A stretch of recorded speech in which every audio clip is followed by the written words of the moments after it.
Welcome back. Before we get into today's story, picture this.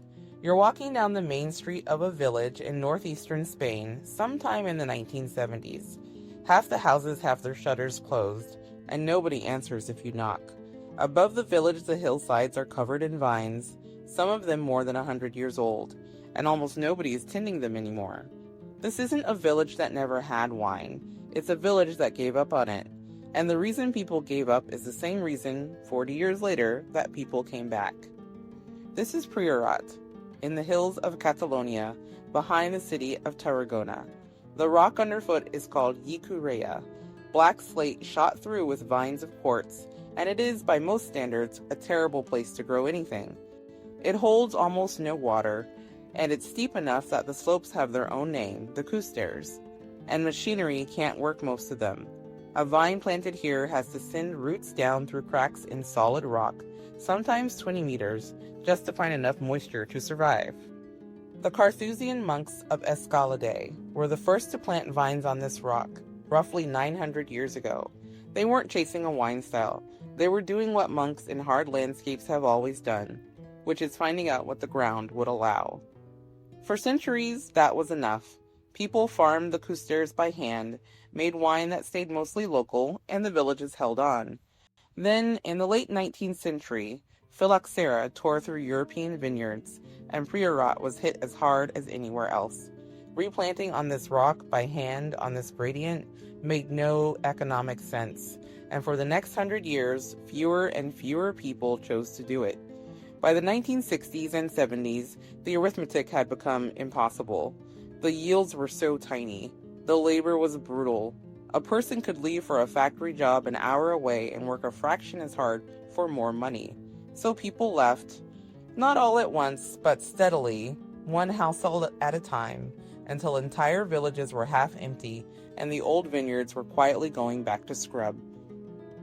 In the mid-1980s, a small group of winemakers arrived in the village of Garnacha. Among them was René Barbier. But this was never a one-person story. It took the whole group working independently on their own parcels to prove the same thing at once, that the old, low-yielding Garnacha and Carinyena vines everyone had abandoned were capable of something extraordinary if someone was willing to farm them properly again. They weren't discovering Priorat. The rocks, the vines, and the villages had been there the whole time, known to everyone who'd left. What they brought was outside investment, modern winemaking knowledge, and a willingness to bet on land that had already told most people no. It worked faster than almost anyone expected. Within a decade, wine critics and buyers who had never previously looked at this corner of Catalonia were paying attention and paying real prices for wine coming off slopes that had been half abandoned within living memory. By 2000, Priorat had earned DOQ status, Catalonia's highest classification, and one held by only one other region in all of Spain. It isn't a label anyone hands out for a good decade. It's a recognition that the wine, the place, and the standards behind it have proven themselves over time.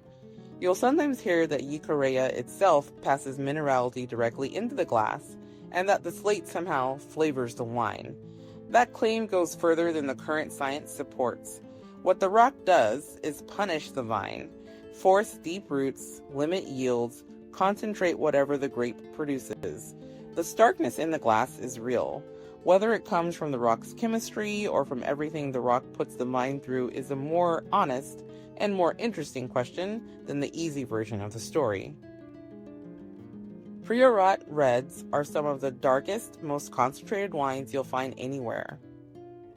Built mostly from Garnacha and Carinyena, often blended together, sometimes with a small amount of international varieties added at the edges.